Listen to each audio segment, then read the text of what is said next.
Është pjesa tjetër e mesditës, fokusin do e kemi në diskutime të tjera.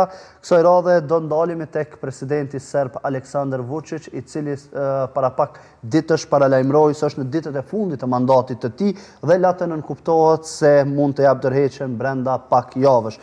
Në anën tjetër, raportimet të mediave të huaja kanë treguar se ai synon të kalojë në postin e kryeministrit, duke vendosur më pas një aleat të tij në presidencë. Këto zhvillime kanë ngritur shumë pikpyetje më pas mbi të ardhmen politike të Serbisë dhe ndikimin që mund të ketë në rajon. Kjo do të jetë tema e diskutimit dhe padyshim do të flasim edhe për çështje të tjera gjatë kësaj pjese me një panel i cili përbëhet nga eksperti gjeopolitike, zotëri Lutfi Bilali. Bilali, mirë se erdhët. Përshëndetje, faleminderit. Përkratisht gjendet ulëmtuesi i lartë në Oktopos, Gurakut Shkuqi. Zotëri Guçi, mirë se erdhët. Mirë se gjeta. Raportimet e fundit, Bilali, po besoj keni ndjek, janë shpërndar gjithandej një vendim për dorëheqje, vendim ky i cili pritet vijë pas një presioni të jashtëzakonshëm të protestave të studentëve, të cilat nisën një vit e gjysmë më parë, si e keni parë. Më në fund duket se deri diku po prodhojnë efektin e tyre, mirë po me një kundër efekt tjetër. Po sigurisht është në vitin 2007 janë zgjedhjet e rregulla në Serbi. Dhe këtu mendohet, manipulohet në termine tash do jetë ose në fund vitit 2026, ose në pranverën e vitit 2027, dhe kalkulimet e tilla, them drejtën, opozita në Serbi është bukur e dobët, është fragjile. Bili ky fronti pro-evropian që udhëheqet nga Dragan Đilas dhe ponosh janë partitë të cilat kanë një ritim, po s'kanë përkraje të madhe. Lëvizja studentore është një krah që do den në zgjedhje, janë një katë përfaqësues nga Universiteti i Novi Sadit dhe Nishit dhe Beogradit. Dhe në kryt kësaj mendohet se do jetë rektori i Universitetit të Beogradit. Nuk ka ende zyrtarisht, por te pyetja juaj mund të them drejtën që Vučići kalkulon në përfitim në kohë. Dhe mendoj që citati i tij në tumbimin e djeshëm të partisë së tij përparimtare në Beograd ka treguar se në një farë mënyre ka shprehë që do jep dorëheqje mbi tumbimi i fundit me këtë masovitet sipas tij, sepse për disa javë. Kjo tash në kuptimi këtyne javë mund të jenë javë të tëra, dhe do thotë do jemi dikon ose në fund 2026 ose në fillim të 2027. Meqense Serbia ka dy zgjedhje edhe presidenciale dhe parlamentare. Pra kur thot disa javë nuk nënkupton këtë 3 javëshin para se të bëhet 4 javë, një muaj i plot, pra mund të shkojë edhe me muaj, sepse realisht në raportime që lexova, ai tha se kjo mund të jetë paraqitja ime e fundit në një tubim kaq të madh. Po sigurisht, Serbia zakonisht disa data të cilat edhe janë humbje të saj, i feston në mënyrë pompoze dhe ka shfrytzuar dje edhe atë Vidovdanin e tyre të quajtur të famshëm të proklamoj edhe disa pika, kur janë ndër ma kryesore ka të bëjë me Kosovën, kur ne do jem të gatshëm thot kështu parafërsisht të zhvillojmë bisedime, po mos për tema ndryshme, por jo kur për territorin. Dhe ka luduar dhe do thot aja politika nacionaliste dhe ekspansioniste e Serbisë që nuk jek dorë. Do thot ne zbisedojmë, edhe çdo bisedim nuk bisedojmë për territorin. Dhe kjo lëni përshtypje që Vučić dëshiron ta ketë një trashëgimtar, meqense mund të jetë ose Brnabić ose Masula, mund të jetë edhe Dačići, janë ja 3 figura që për president dhe këtë kaloj në kryeministër dhe tash zgjedhjet e ardhshme do të prognozat thonë që fatkeqësisht në Serbi pas lëvizjes së studentëve, e cila ka mund të them një përkraje, mund të mbledhë elektorat. Mirë, po shumë interesant që kolona e cila do jetë në Serbia do jetë fronti përbashkët opozitar, një ka një i mund Vučići. Kuqe? Realisht, se përket këtij lajmi, ne dim prej 10 shtatorit të vitit 2025 që do të tërhiqet nga posti i presidentit para kohë dhe do të potencialisht është propozuar apo supozuar që do të jetë Tomislav Nikolić, ish presidenti i Serbisë, i cili e ka përfunduar vetëm një mandat dhe ka të drejtë edhe një mandat tjetër ta ketë si president sipas kushtetutës së Serbisë. Ai për momentin mban postin e drejtorit të zyrës që ka për marrëdhënie me Kinën dhe Rusinë në kuadër të presidencës së tanishme të Aleksandar Vučićit, por kjo nuk do të thotë që është definitive dhe si e tillë ky lajm së pari është publikuar nga mediat ruse. Konkretisht nga Sputnik dhe Russia Today, të cilat funksionojnë në Serbi. Dhe si lajmi i tillë ka qarkulluar që nga ajo kohë dhe përveç tjera që nga ajo kohë e kemi vazhdimisht që Vučić ka thënë që unë do të jap dorëheqje. Potencialisht dorëheqja e tij është ai ka thënë që do të shkojmë në zgjedhje në fund të këtij viti, pra në nëntor, dhjetor, por nuk e ka saktuar. Dhe javët e tij, siç e përmendni edhe zotriu, mund të jenë bukur të gjata, jo vetëm çështje një javë, 2 javë, tani nuk e dim sepse është duke tentuar të jetë i paparashikueshëm. Pse ka thënë tani pse mund të shkojmë në zgjedhje, është çështja që ai ka arritur që të i denigroj protestat e studentëve me saktësi dhe përveç tjera që ka futur edhe inteligjencën bia dhe po ashtu çështje të ndryshme që krijon një lloj përçarje brenda tyre dhe kjo është vërejtur me deklaratën e tyre të cilën e dhanë për çështjen e Kosovës. Aty grupi studentëve pra përfundimisht u pa që e mbron vijën tani me të Aleksandar Vučićit, përveç tjera përçarja edhe më e madhe studentëve doli kur një grup tjetër i studentëve vizitoi Republikën e Kosovës, disa fshatra dhe pati takime me qytetarë serb dhe shqiptar dhe i dhanë një raport që binte kundërshtim me ato që i dhanë disa studentë të tjerë. Dhe sondazhet atje qesin që tashme studentët edhe po të kishin subjekt politik ose grupi studentët do të merren jo më shumë se 23%, që i bie që SNS-ja e kishte komplet pjesën tjetër të votave. Dhe në këtë rast atëherë pasi u sigurua fitoria Vučićit ai e dërgon me konformitet vendin në zgjedhje. Përveç tij është një lajm i pakonfirmuar, informacioni i pakonfirmuar është që Milan Radojičić e ka kërcënuar bashkë me mafjen e tij Vučićin duke i thënë që nëse ti shkon në zgjedhje, kjo ka ndodhur para disa javë, që nëse ti shkon në zgjedhje dhe nuk i fiton zgjedhjet, atëherë ne do të bëjmë luftë civile për të ruajtur pushtetin në Serbi. Dhe Vučić bëri ç'bëri dhe ndodhi ajo që ishte do thotë denigrimi i studentëve që e përmendëm më herët dhe tani me një siguri të plotë është në gjendje ta dërgojë përsëri vendin në zgjedhje dhe të i mbrojë funksionet të cilat i ka. Pse ai me komoditet shumë të madh shkon në zgjedhje dhe përveç tij kthehesh në pozitën e kryeministrit dhe mos të shohim për të madhe që mund të na befasoj të mos marr pozitë fare. Sepse tani me ai ka një pushtet të plot, e kontrollon gjithçka dhe në me nuk është e rëndësishme pozita. Është e rëndësishme kush e ka pushtetin. Gjajshëm sikur në Republika Srpska. Milorad Dodik nuk ka asnjë pozitë funksionari atje, por është kontrolleri kryesor i gjithçkajt. Të gjithë të tjerët janë pupet kukulla të tij, të cilat funksionojnë sipas dëshirës së Milorad Dodikut dhe si një njeri i cili është shumë i afërt me Rusinë. Në formën e njëjtë funksionon edhe në Serbi për momentin dhe përveç tjerë pra kjo e ja jep një komoditet jashtëzakonisht të gjerë Serbisë, konkretisht regjimit të Vučićit që të shkojnë në zgjedhje. Madje kemi parë, kam përcjellur që 2 muajt e fundit për të përgatitur vendin që të shkojnë në zgjedhje kanë publikuar 10 lajme se si kinse Vučići ose Serbia konkretisht është duke i ftohur marrëdhëniet me Rusinë në mënyrë që të krijojë një gjendje e cila nuk i jep një presion shumë të madh nga Bashkimi Evropian Vučićit dhe përveç tjerash nuk e fuqizon opozitën e Serbi dhe në anën tjetër Rusia ka përgatitur këtë gjendje që të mos bëj gabimin e njëjtë sikur që ka bërë me Viktor Orbanin duke dalur në afërsi të zgjedhjeve në përkrahje të hapur ku edhe nxiti kundërshtinë e jashtëzakonshme të Bashkimit Evropian në përkrahje të opozitës atje. E qartë. Bilali, sa ka gjasa që ndodh një gjë e tillë pra që Vučić të mos ketë asnjë pozitë, pra që të mos rikthehet edhe një herë ndoshta një mandat si kryeministër.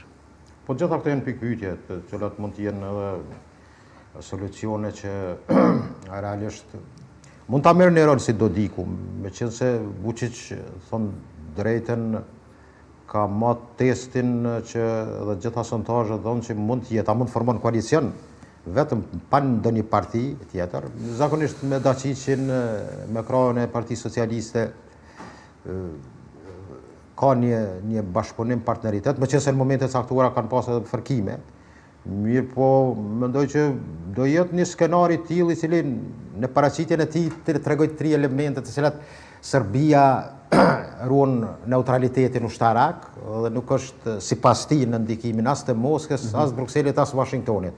Dhe kjo tash ky lloj neutraliteti i Serbisë ose në këtë rast i Vučićit ka mjeglla të mëdha, sepse në momentet të caktuara me ramin e Orbanit në Ungari ka qenë një përkraje suport jashtëzakonisht i madh i Serbisë, një lider i tillë, i cili sidomos përmes Pipelinit apo ka sjellë si Druzhba, e cila ka sjellë deri në Ungari, edhe pastaj transformimi i asaj nga Gazpromi dhe dhënia një kompanie tjetër, ka qenë një maskim që de facto ka qenë shpresa vetëm e Serbisë e furnizimit me gazin rus. Por Serbia realisht ka disa probleme me të cilat protestat kanë treguar një vlim të madh, por efekti i saj ka qenë jo i kënaqshëm, sepse të gjitha hallkat, qoftë shërbimeve të inteligjencës civile dhe ushtarake, kanë qenë në dorën e Vučićit. Dhe ky pushtet ka treguar që realisht Vučići mund të jetë një solucion, e përmeni Nikolićin, mendoj që ka qenë hera parë një vizitë të tij si president në Kinë dhe ka një afërsi, parashihet që ka një afërsi me kinezët, por mendoj që Serbia dëshiron ta zgjedhë një figurë e cila paraqitet se ka një simpati për Evropën dhe Amerikën, mirë po në anën tjetër nuk jep dorë nga Kina, sepse me Kinën ka një, mund të them, disa marrëveshje me të cilat Serbia ka përfituar bukur shumë, sidomos në investime, pastaj në planin ushtarak, hakun 900, parashihet edhe 1700, F-3 në sistemin 3 batari të mbrojtjes kundër ajrore, parashihen edhe avion të jotit kinez dhe në një farë mënyrë Serbia ka hyrë në fazën e asaj që quhet një lloj zone kineze në trollin e Evropës. Meqense kjo për Vučićin ai e parashes si fitore të tij, si zhvillim të Serbisë, mirë po momentalisht mund të them që opozita në Serbi është ende në gjendje të pakonsoliduar dhe nuk ka fuqinë. Bili mendoj që në një farë mënyrë protestat e tilla, unë në disa misione kam thënë vitin e kaluar që protestat do të vinë edhe poshtë, që po ndodhet tash edhe në Shqipëri. Do thotë është një trend i tillë i cili këta autokrat që kanë pushtetin ka 14 vjet, 15 vjet, ndryshe nuk mund t'i largosh nga pushteti. Dhe tash është problemi që si do del rezultati në zgjedhje, që unë mendoj që zgjedhjet do shkojnë dikon për verën e vitit të ardhshëm, sepse taktizimi i tij që të pranoj që realisht zgjedhjet presidenciale sipas orarit periodik në Serbia në pranverën e vitit të ardhshëm. Dhe Bilali marr parasysh rëndësia për të kaluar më pas ndoshta edhe tek Gurakuçi për të njëjtën pyetje. Marr edhe pesha edhe rëndësia që kanë postet në Serbi, pra presidenti ka më shumë kompetenca se sa kryeministri. Në rast se, po flasim hipotetikisht, Vučić ka lënë në postin e kryeministrit, a mund të ndryshojë diçka në politikën e jashtme të Serbisë dhe përfshirë këtu edhe në situatën me Kosovë? A do përfaqësoj në bisedime, a do jetë pastaj roli i presidentit prej kryeministrit, ky i merr prap udhëheqjen e bisedimeve. Po tash do të jetë një taktizim, qoftë një figurë më e pranueshme në arenën ndërkombëtare ose një president i cili gëzon një reputacion, po dihet si figurë në një farë mënyrë edhe me ndërkombëtarët ka një rating tillë Vučići dhe mund të jetë prapë ai që do i prim bisedimeve.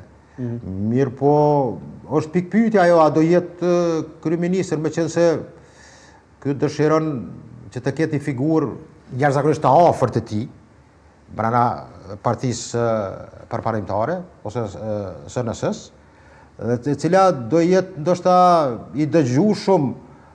Unë nuk e besoj njerëz që kanë kërku pushtetin nuk tërhiqen nga çlet nga pushteti dhe gjitha mjetet i përdorin që atë rol ta merr. Mirë pa do jetë ai që do me kompetenca që tha presidenti në Serbi me ato ndryshimet me arshme kushtetuese ka arritur që Serbia të jetë ai ta quaj nuk është dashta faktikisht gjysmë presidencial, me përzin mix me parlamentar, por mendoj që do jetë një ndryshim dhe transferi atyre që Vučić dëshiron që bisedimet ndoshta ti udhëheq vet, po çse do jetë në pushtet, sepse ende po flasëm për gjëra hipotetike që ndoshta në Serbi mund të ketë një ndryshim.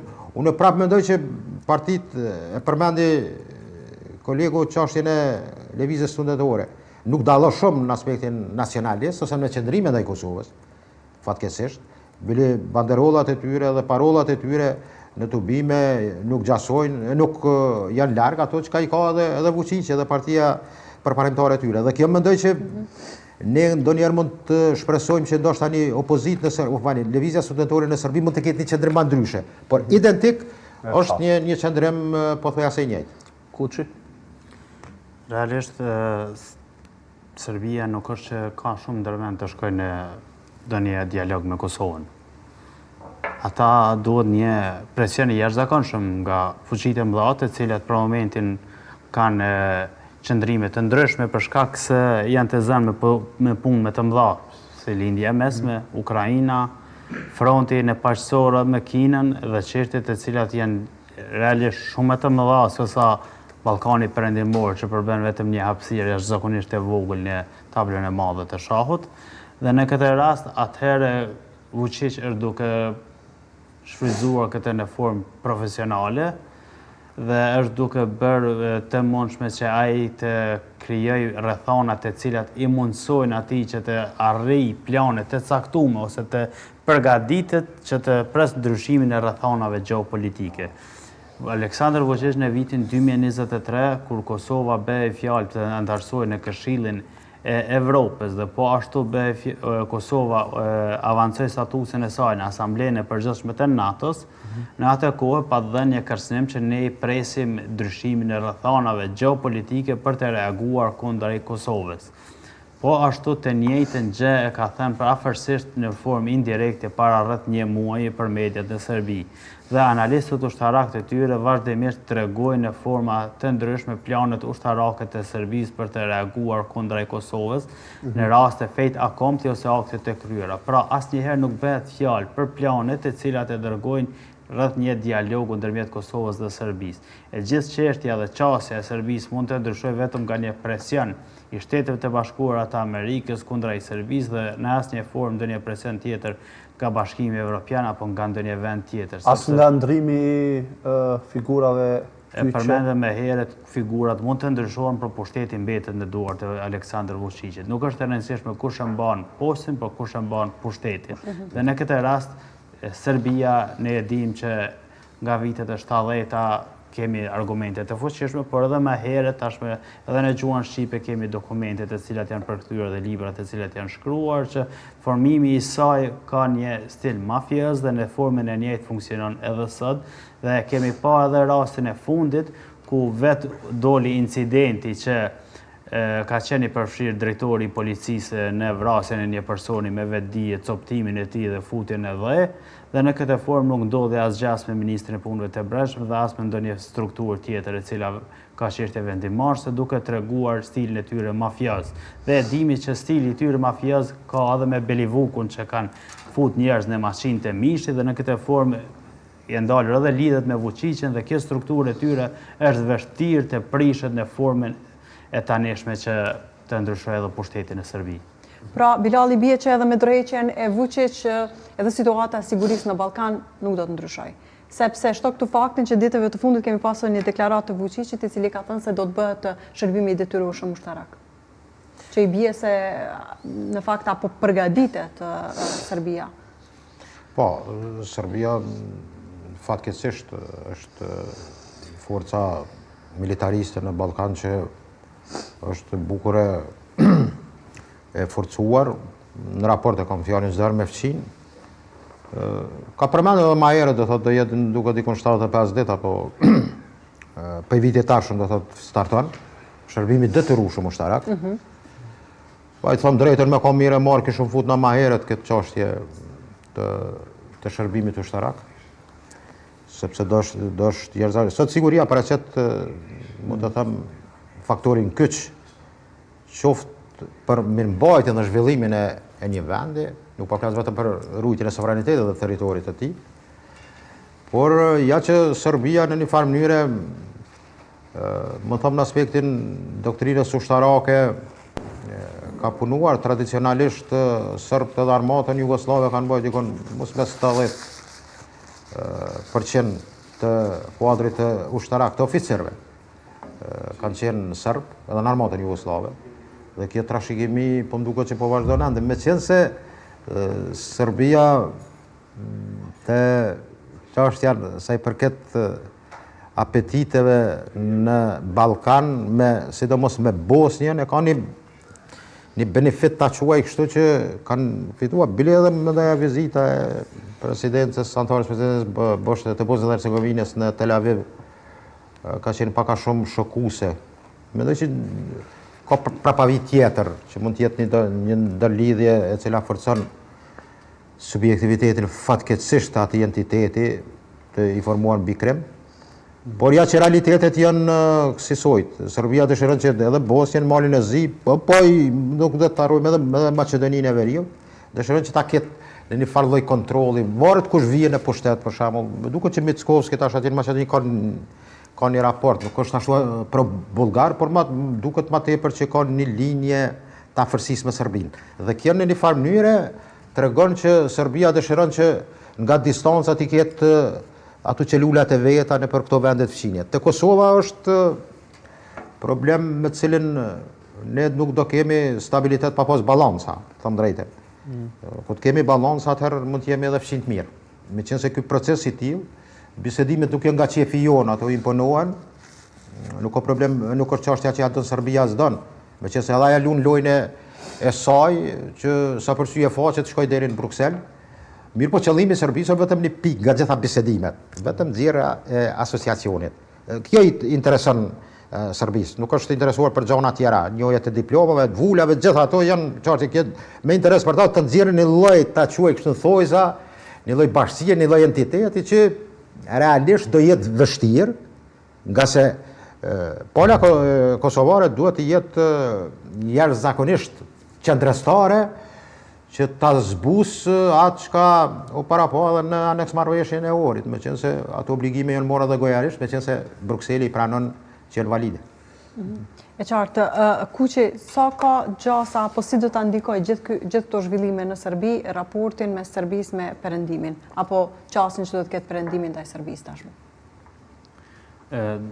Për momentin gjendem në rrethana ndërkombëtare gjeopolitike të cilat janë duke ndikuar dinamike të ndryshme të vendit. Dhe vende si Serbia, të cilat kanë lidhje të fuqishme me Rusinë dhe Kinën, por edhe kanë një diplomaci të pjekur të brendshme, janë duke shfryzuar në forma të ndryshme dhe të mjaftueshme që shtetit të saj të japin një lloj neutraliteti të maskuar, e cila i lejon që të bëjnë veprime publike sikur kënë se është një shtet neutral, por që në realitet është e dëshmuar tashme që ka marrëdhënie shumë të fuqishme me Rusinë, Kinën dhe madje edhe me Izraelin për çështjet e armatimit dhe të gjitha këto si përgatitje për ndryshimin e rrethanave gjeopolitike kundër fqinjeve të saj.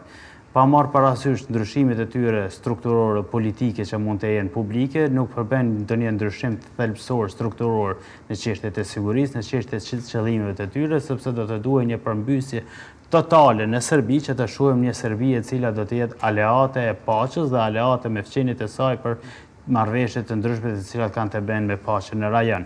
Pra për momentin është një Serbi e cila synon vazhdimisht që të realizojë botën serbe, një projekt që tashmë është publik dhe vazhdimisht synon që të shtrijë fuqinë e saj në rajon në forma të ndryshme dhe të bëhet një lloj kali troje si Rusisë në këtë zonë, sepse tashmë një proksi i qartë është. Pra ne asnjëherë nuk duhet të habitemi që të kemi parasysh të një ndryshim atje, gjithmonë duhet të dimë që kemi një armik i cili me vendosmëri kërkon ndarjen dhe zhdukjen e shtetit të Kosovës. Synimi i saj nuk është në asnjë formë që ta lejojë ekzistencën e Kosovës. Dhe sa më të lehtë e ka zotri Kuqi Serbia rrugën për të afruar deri diku synimet e saj me tërë zhvillimet që ndodhin në gjeopolitik.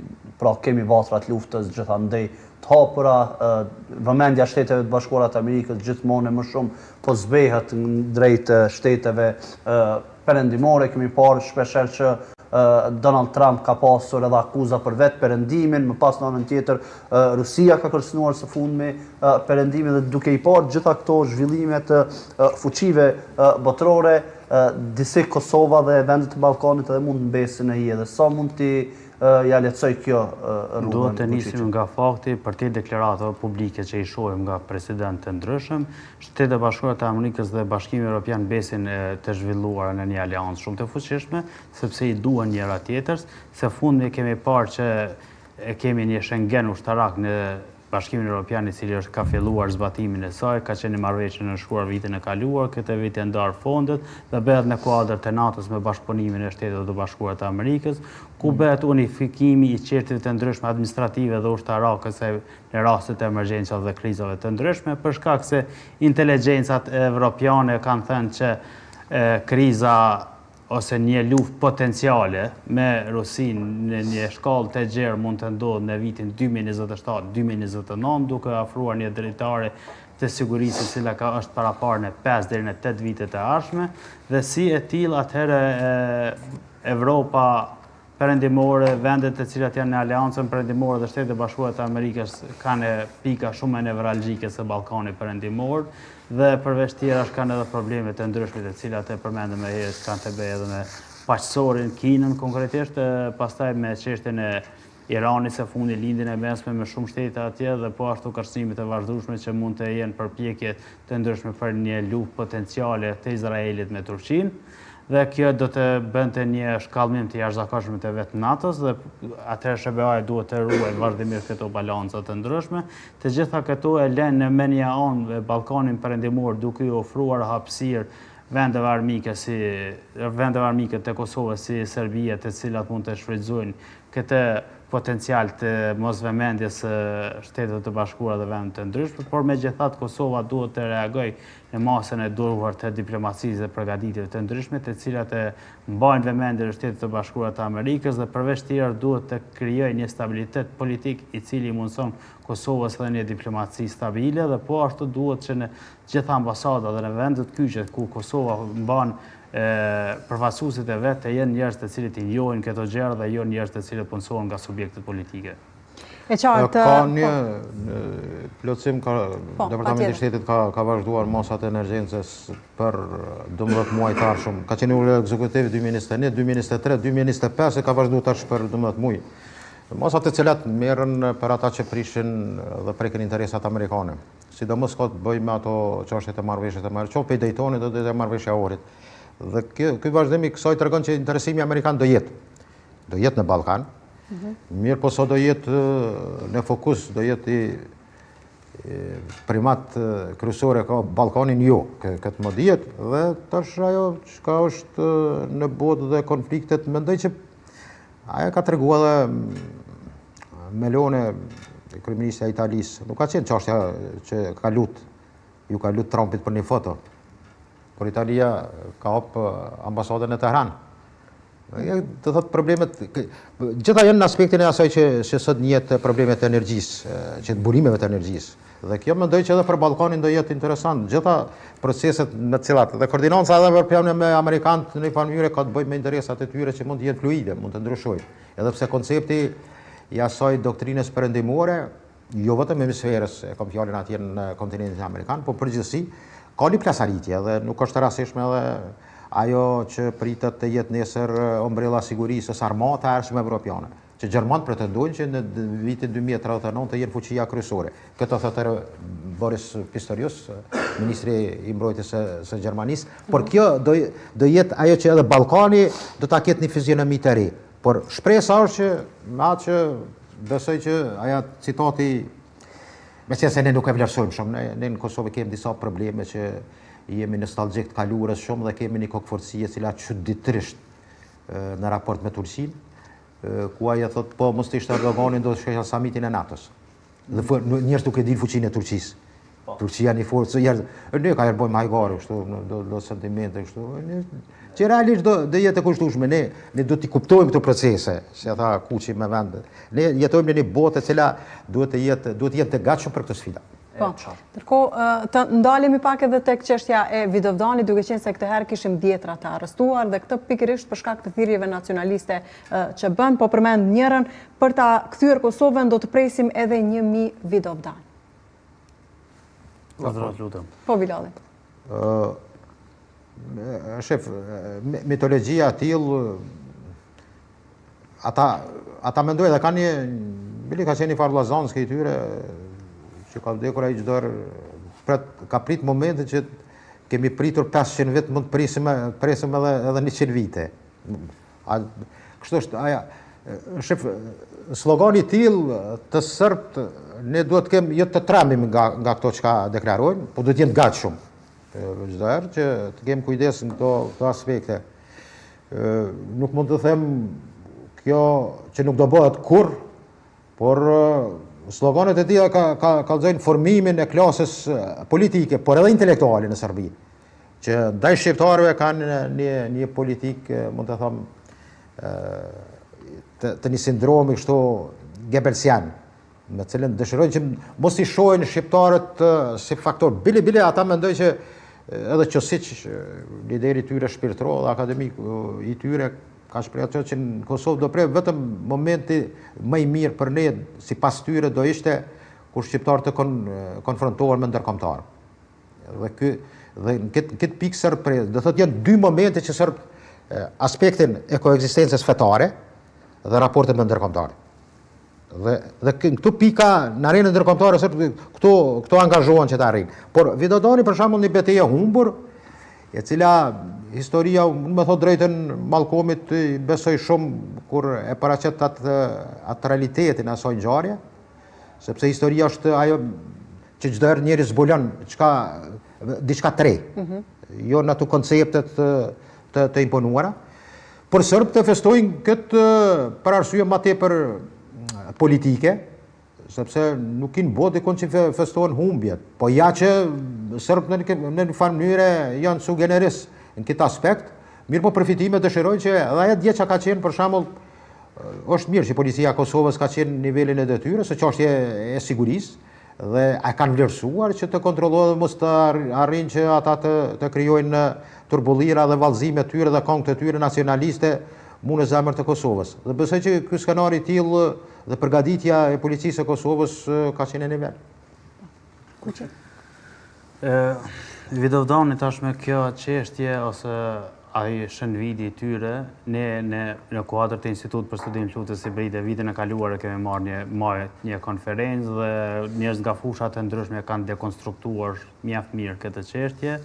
Ju sugjeroj të gjithë njerëzit të cilët janë të interesuar ta njohin të vërtetën, ta gjejnë këtë dhe ta shikojnë, mund ta gjejnë në profilet e mia dhe përveç tjerash, kjo Vidovdani ata e kanë një çështje. Kosova është pushtuar në vitin 1912 nga serbët. Ekziston një libër i Milovan Obradović, i cili ka qenë student i Ali Hadrit, dhe Ali Hadri duke mos pasur mundësinë që të marrë të dhënat nga arkiva e Beogradit, ka angazhuar atë si student në kuadër të disertacionit të tij që të mbledhte të dhënat mbi kolonializmin dhe ndryshimet agrare që janë bërë në Kosovë. Dhe tani me aty ekzistojnë fshat për fshat, lagje për lagje, qytet për qytet, se cilët janë kolonizatorët e parë serb në Kosovë nga viti 1912 e tutje. Serbët e kanë kjo është një patriotizëm shumë i madh që ka bërë Ali Hadri.